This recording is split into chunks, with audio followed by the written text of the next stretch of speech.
આ સમાચારના પ્રાયોજક છે પાઠક સ્કૂલ્સ।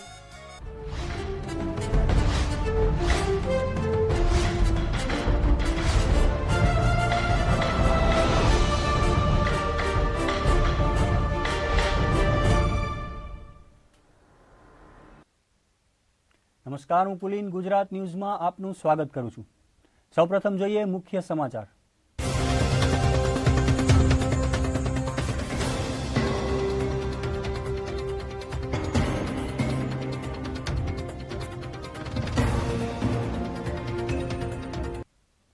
રાજકોટના ખંડેરી સ્ટેડિયમમાં આગામી બુધવારે રમાનાર ભારત અને ઇંગ્લેન્ડ વચ્ચેના ટેસ્ટ મેચને લઈ ક્રિકેટ ફીવર છવાયો છે। ત્યારે ટેસ્ટ મેચ માટે ભારતીય ક્રિકેટ ટીમ આજે રાજકોટમાં આવી પહોંચી હતી। જ્યારે ભારતીય ટીમના કેપ્ટન વિરાટ કોહલીનો આજે બર્થડે છે, ત્યારે બર્થડેને યાદગાર બનાવવા માટે કોહલી સાથે અનુષ્કા શર્મા પણ રાજકોટ આવી પહોંચી હતી। રાજકોટના ખંડેરી ક્રિકેટ સ્ટેડિયમ ખાતે બુધવારથી શરૂ થઈ રહેલ ઇન્ડિયા ઇંગ્લેન્ડ વચ્ચે ટેસ્ટ મેચને લઈને રાજકોટમાં ક્રિકેટ ફીવર છવાયો છે। ત્યારે આજે ટીમ ઇન્ડિયા રાજકોટ આવી પહોંચી હતી। ટીમ ઇન્ડિયામાંથી કપ્તાન વિરાટ કોહલી, ગૌતમ ગંભીર, ઈશાંત શર્મા, અમિત મિશ્રા, આર અશ્વિન સહિતના ખેલાડીઓ આવી પહોંચ્યા હતા। તેમજ વિરાટ કોહલીની સાથે અનુષ્કા શર્મા પણ રાજકોટ આવી પહોંચી હતી। ઉલ્લેખનીય છે કે વિરાટ કોહલીનો આજે જન્મદિવસ છે, ત્યારે આ જન્મદિવસને યાદગાર બનાવવા અનુષ્કા શર્મા પણ કોહલીની સાથે રાજકોટ આવી પહોંચી હતી। ટીમ ઇન્ડિયાના ખેલાડીઓને નિહાળવા મોટી સંખ્યામાં ક્રિકેટ પ્રેમીઓ એરપોર્ટ તેમજ હોટલની બહાર આવી પહોંચ્યા હતા।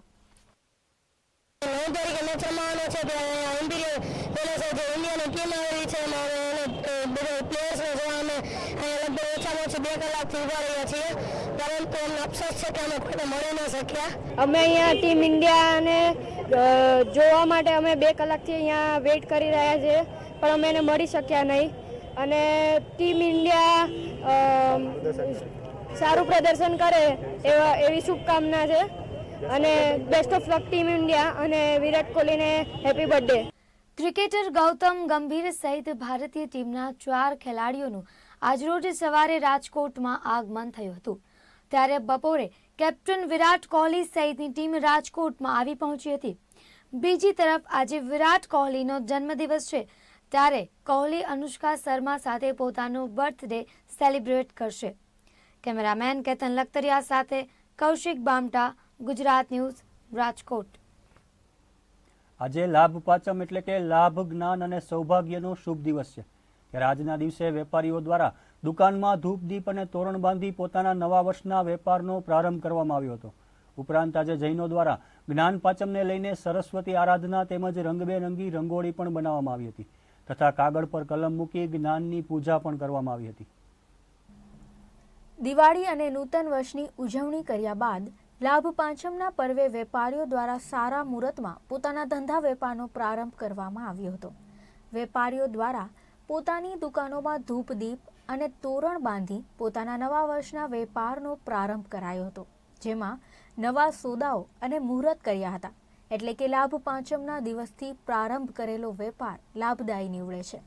સાથે સાથે આજે જ્ઞાન પંચમી, સૌભાગ્ય પંચમી અને પાંડવ પંચમીને લઈને જૈન સમાજ દ્વારા માતા સરસ્વતીની આરાધના કરવામાં આવી હતી, તેમજ કાગળ પર કલમ મૂકીને ખાસ પૂજન કરાયું હતું। બાળકો દ્વારા આ પ્રસંગે ખાસ રંગોળી પણ તૈયાર કરવામાં આવી હતી। આમ લાભ અને જૈનો જીવનમાં વાસ થાય, પરાજય હંમેશા દૂર ભાગે અને ભગવાનનો સદૈવ હૃદયમાં વાસ રહે તેવી પ્રાર્થના સાથે વેપારીઓએ દિવાળીનું મિની વેકેશન પૂર્ણ કરી વેપાર ધંધાનો પ્રારંભ કર્યો હતો। અને લાભ પાંચમ છે આજે અને ધંધા રોજગાર આજથી ચાલુ થઈ ગયા છે, પૂજા પાઠ થઈ ગયા છે, આજથી ધમધમાટ ધંધા ચાલુ। લાભ પાંચમ દિવાળી પછીનું જે પર્વ આવે એ લાભ પાંચમ ધંધાના માટે એ લાભ પાંચમના દિવસે દુકાન ખોલી ચોપડાનું મુહૂર્ત, બિલનું મુહૂર્ત, પાર્સલનું મુહૂર્ત કરતા હોઈએ।